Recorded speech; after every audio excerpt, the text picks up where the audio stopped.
Welcome to the Creative Condition podcast with me, Ben Talon, illustrator and creativity coach, founder of the Creative Condition, artist and writer. I bring 20 years of creative industry experience and a lifelong love of creativity, a fundamental pillar of human happiness, to you through ongoing personal exploration and the shared experiences of others. You'll get a nourishing mix of creative industry professionals and people far and wide using creativity in ways that can take our learning to the next level so we can maximise our unique blend. The show has been supported from day one by Illustration X, a tremendous illustration agency representing a shining global roster of illustrators and animators over at illustrationx.com. The music for the show is by Dirty Freud, who you can listen to now on all good streaming services. And for everything else, for my coaching, resources and inspiration, head to thecreativecondition.com. Today I'm back with the latest instalment of the Creative Condition Diary, and I really love writing this thing, and I'm taking you inside this warped mind as it dances from creative topic to idea to whim to madness to frustration. It's all going on, it's all in there. I'm laying it all down on the page. I'm being very candid and I'm sharing it with you all. So come back at me, let's have a conversation. This is the Creative Condition. How are you doing, guys? Welcome back to the show. I hope you're good. I hope your week is going well. By the time this show drops on a Wednesday morning, which is 5 a.m. GMT, I've usually evened out a little bit. Mondays can be a little bit testing, as we know, historically, culturally, traditionally, the case for many people. Tuesdays, do we find our groove? Sometimes it takes a bit to warm up. I used to have five-a-side football on a Tuesday night when I was living in Manchester. And when I say five-a-side football, it was the level wasn't amazing, and that was a really good thing. It was a load of middle-aged blokes, and it was myself and a good friend of mine, younger of the two, and we'd basically turn up and just blow off steam. And it was quite a small five-a-side court, and be a lot of stampeding. There'd be a lot of leathering and neon yellow furry football at the roof. But it was great. We all blew off steam. We all sweat. And by the time we got out of there, I was usually back on track. Mind you, back then I did drink more. I went out most weekends, Friday, Saturday, especially when I first moved to Manchester. I loved the freedom of it all, being in a city that size. Anyway, how are you? I hope you've been blowing off your steam. That is a part of the coaching I've been doing. How do you scream at the sky? That's a question I ask in my talks now when I talk about the creativity and the creative condition, because that primal release is really important. And I think in today's world, with it being so turbulent, it's really important. That might be running, it might be climbing.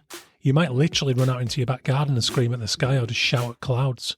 Some people do. We're animals after all, so you've got to heed those impulses, haven't you? Anyway, I had a great meeting last week with a big agency. I'm not going to talk about who or where, but we talked about some coaching, and that's very exciting to me because I've been doing this about a year now, the creativity coaching, and I started off doing pilot sessions, one-to-one pit stops, which you've heard me wax lyrical about on here. But it was wonderful to get in front of a really big agency and talk to their people who are tasked with developing staff and working on their culture within and seeing how creativity can play a broader role across various departments. So to sit in there and talk through the framework and get a sense of where I might be able to help was a huge boost for this stuff, and what I saw was a great opportunity to do so. So whether it pays off on this occasion or whether it's something that I have to move forward with, the meeting certainly gave me a lot of confidence. And it also raised my awareness of what the word creativity still does, which is, it's an intimidating word. I touch upon it in these diary entries, but it's an intimidating word because within commercial environments and the restrictions that brings for work, creativity becomes something altogether different to the consideration of creativity as artistic talent, and also artistry that perhaps those outside of the companies who are dancing to the beat of their own drum might have more freedom to implement. So part of the challenge in me going in there was to kind of go, no, I've spent 17 years in commercial creativity, and I really like the parameters. I like the challenges of a brief. I like the considerations that have to be put in place, because it brings out a certain innovation, and it brings out a certain form of creativity where we have to pull a lot of moving parts together, a lot of sensitivities, a lot of cultural, social, individual, tribe awareness. So that's what this is, this framework that I'm doing the pit stop through.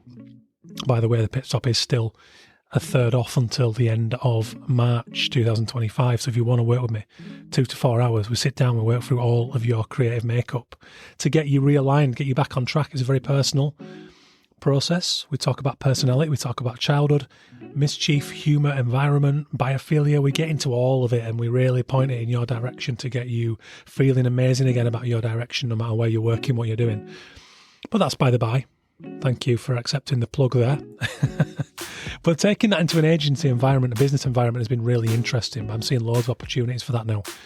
But that's what creativity is, isn't it? I think it is, even in the sense that artists make work that is totally pure to them and then go into the world to sell it. It still has to be, to a degree, intellectual. It still has to resonate with people. It still has to communicate something. It still has to make someone feel something. And I don't think that's any different in commercial environments. It just takes on a different shape. Anyway, some of the thoughts. Big thank you to the founding sponsor of the show, Illustration X. They've been here for 10 solid years. You can't ask for more than that. They backed me from day one. They suggested that I might be good at podcasting. Whether I am is still, the jury's still out, but I love it. It's been going that long. It keeps getting listeners, and it's opened all these doors into helping people with their creativity. So let's have a chat if I can help you. Head to thecreativecondition.com. There's a form on the coaching page. Fill it out. We'll jump on a Zoom call. We'll talk for 10 minutes. No obligation. No worries if you don't want to do it. There's been instances where I've sat down and gone, I'm not the guy for you. Go and look at a business coach, or go and talk to somebody, a sales coach, a marketing expert. I'm very honest like that. It's one of my worst fears. It keeps me awake at night, somebody coming to me for trusted creativity, advice and guidance, and not being able to deliver, or subpar delivery. Feedback on the latest session with a client. I probably won't name names because, like I say, it's quite a personal experience, but it was awesome. I got wonderful feedback. It really thrills me because, I believe in this thing, but each time I do it, you worry, just like when you get your next design commission, your next art piece, you worry this is going to be the one where you get found out. I know I'm not going to get found out because I know what I'm doing, but there's always that underlying imposter syndrome. So another little, lovely, glowing, positive feedback really, really helps to build that confidence. And I really love it. It's such a personal, the one-to-one thing is what I do one-to-one within businesses, but I also do it with individuals, independents, freelancers and the likes. It's so good because we build a relationship, and I like to keep in touch with those people. I like to check in and see how they're getting on and, what's next for them. So anyway, shouldn't bang on too much. Please do consider helping the Ukrainian Institute. These guys are locked in a horrific war, and I talked with Olya Protasova going back to episode, shame on me, can't remember it off the top of my head, but if you Google it, Creative Condition, Olya Protasova, that's OLHA Protasova, spelled as it sounds. We talked about creativity in times of war. That's what these guys are going through, war times. That said, they've got this amazingly resilient, brave, creative community, and they need your help. So if you can share their work, go and have a look, ui.org.ua. If you can commission them, even better. Any way you can think of that you can support them is mostly valued right now. But that's about it. Let's get into the Creative Condition Diary latest installment. Thank you for listening. Please rate, review, subscribe, tell a friend about the show. Let's have it. 29th of January, 2025. Chinese space bra. Sometimes when you say things out loud, they confront you in a way that hides when it lurks only in thought. With a solid night's sleep, I'm more optimistic about life, and the kids are telling us about China, how, according to Miss Healy, the latest astronauts say you can't see the Great Wall anymore. On any of the days last week, my vulnerable, panic-stricken brain might have taken that and created some sort of pollution smog monster. But today, they ask if their mum or I have been to China.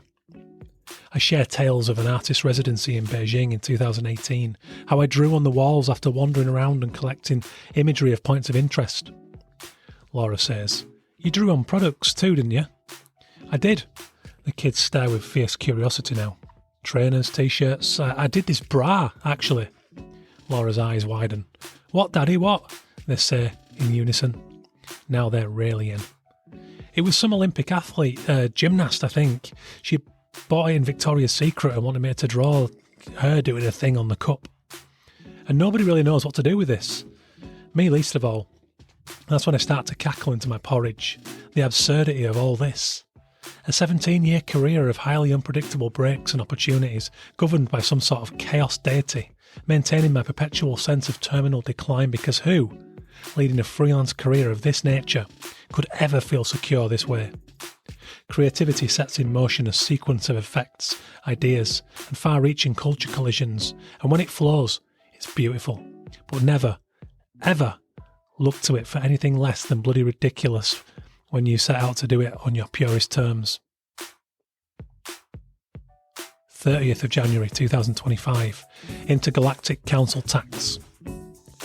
Scientific American is the second news source to put space litter in my imagination today. I have a writer's brain, and this is far from trivial. It means I'm out and tittering in public, drawing disconcertingly familiar attention bordering on concern. I don't know what other people daydream about, but I doubt many others are thinking about floating refuse collectors in high-vis spacesuits, or mutating alien condoms, or dirty vapes from which the saliva of misguided teenagers conjoin with wires to form AI organic intergalactic troublemakers. It brings about alienation from my task sheet and displacement in a creative industry that I often feel could use a mind like this in more ways than I've worked out how to action. These last few days, it's become apparent that my current direction is about resolving a relationship with the industry I love that has a certain fissure, running along a bit I never noticed before. At times it's threatened to branch off in many directions, and maybe it already has. But there are meetings lined up. Meetings about coaching work with not just individuals, but agencies who I believe I can help. Agencies outside which I spend a lot of time peering through their online windows, yearning for a taste of that collaborative energy and a little more time outside my space-littered, space-sullied head. From time to time, we all need to peer at those we feel drawn to and assess them thematically. What is it that they have, or do so well, which we shouldn't seek to attain in its literal form, that speaks to us on a level that language cannot always express? And in what ways, despite my particulars, my budget, location, schedule and skill set, can I start to bring them into my creative ecosystem? This way, those cracks heal. 3rd of February 2025. Talk to me, Pogus. I was 22 in 2005 when I moaned and groaned about the injustice of making illustration students write. I didn't protest to anyone, but a couple of adjacent students and myself, because deep down, I got it. Eventually I took my medicine and landed on graphic activism. I didn't really understand the term, but I liked the antagonists. I loved people with something to say, always have done, from a loudmouth in the pub to historic figures who changed the world. 20 years later I stumbled across the images of Pogus Caesar. The moment I saw the overturned car and his iconic images of the Handsworth riots, I had to talk to him. Pogus moved to Birmingham in 1953 from St Kitts, and I needed to hear his story. It's funny, isn't it? I didn't suffer any of the prejudice he faced. I don't have to open my inbox to abusive messages about the colour of my skin. One of my closest friends recently told me he does. We weren't well off, but we weren't breadline poor, and love was everywhere. If it wasn't growing up in comfort, it was growing up relatively safe, with enough time to daydream and wander towards the things that made me feel something. But we have a decent spread of empaths in the family. Some days the world feels too much because of that sensitivity. The whole fabric of my life is enriched, for better or worse. That's why I wrote about activism, and that's why I speak to these people who had to work through a lot more than I ever had to deal with. My battles were largely internal. My art, written, spoken, drawn. This cause of championing creativity is the outward expression of those mental skirmishes and my desire to contribute what I've learned to the trials of important creators like Pogus. I might not have been made to feel unwanted, but the hurt I feel through knowing that good people routinely do is fuel enough. 5th February 2025. Fear creativity. There are fewer words more loaded than creativity. Saying it to people, even in organisations who live and die on its effective use, is like shouting Voldemort at the Hogwarts breakfast bar. I'm not exaggerating either. It's massive. I remember going into an exhibition in Tate Modern and ducking, fearing my head was about to be knocked off by the word mother, which hurtled towards me. A 3D, 25-foot-long installation of the word was a conceptual piece to represent the intimidation children can feel towards the matriarchal figure. If it had been creativity, they'd have needed an aeroplane hangar to house it and do the seismic connotations attached to justice. People just don't understand it. Even at the top of the creative industry, those attachments to artistic talent are unbreakable. It ruffles feathers, placing crushing pressure on people who are very much creative, but shun any notion of wearing the label because their perception of what a creative type is so far from the simpler truth. Anyone can be more creative. When you break it down into lighter words such as playful, silly, imaginative, making, flippant, energised, people are far likelier to step forward and express themselves. If you can associate a word with feeling, culture, ideas and lived experience, then it clicks and becomes more than something people have been convinced they are not, something that should not be named. 7th of February 2025, Treasure Hunt. I'm interested in Friday night and Saturday morning. It used to be that the former bludgeoned the latter when my weekends were built on going out and drinking too much. The energy switch from the working week to downtime, or family time, or whatever it might be for each person, provides many clues about character and personality. It's a subtle thing, and not easily observed in others, but it's there if you want it. Some escape into the weekend, others triumphantly stomp into it, the general of a life they love, confident in their direction and gushing with silken imaginings of what next week will bring, and how this weekend can celebrate or nourish it. These days, my Friday nights are lower key. A single whiskey and a cup of tea is not unheard of. Not in succession either. At the same time, have that. What of it? What are you going to do about it? And Saturday mornings, the simple pleasures. I'll doze on the sofa in front of a Batman cartoon with the kids, and then get on the coffee, knowing there's a chance of finishing one uninterrupted since they are now 5 years old. But in amongst all this, I'll carry around whichever book has me all excited. I'll reflect on the week's highs and lows, think about how the next one might shape up, and find ways to get excited about it, despite the turbulence seemingly everywhere. I'm a purer, less professional self, and the feelings I get with a moment away from the desk are often valuable insights into the flow of my creativity. Years ago it was chaotic. Who, at the age of 19 or 21, has a conscious awareness of these feelings? Not many. And yet, I love to watch the weekend versions of people. How did their dress sense change? What did they choose to do with or without money? How did music fit into their plans and influence behaviour? Were they bothered by the sporting calendar?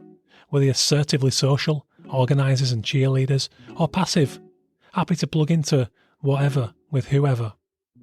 And on the murkier side of all this, how did they feel come Sunday night?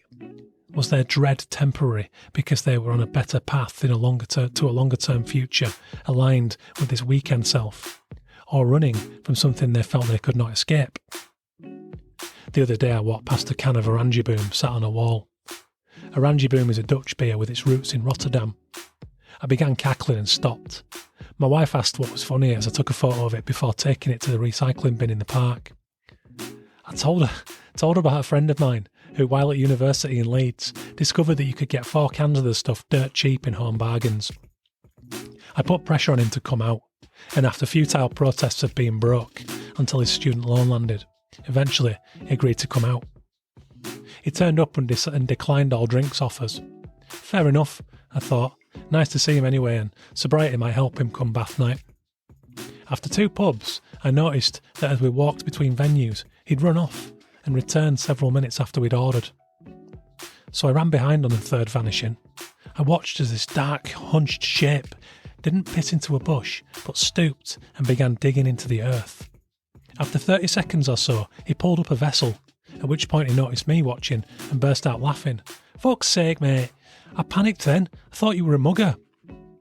As he emerged and the streetlight hit him, I saw his muddy fingers wrapped around a still-cold can of Oranjeboom and fell about laughing.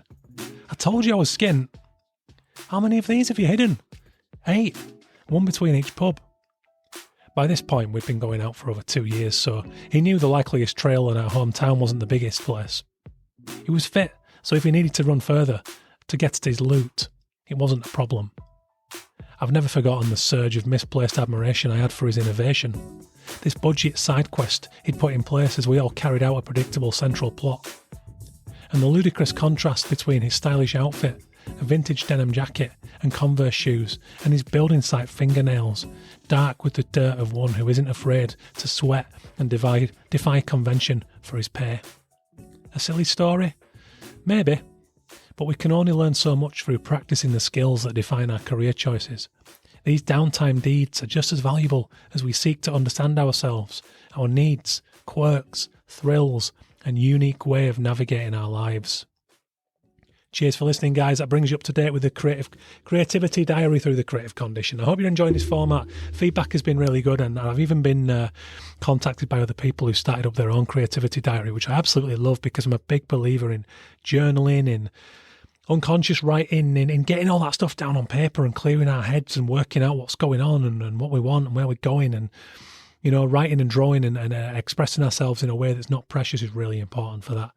Anyway, if you've got any interest in the coaching, get in touch. The pit stop is still 2/3 price at the minute. That's 400 quid.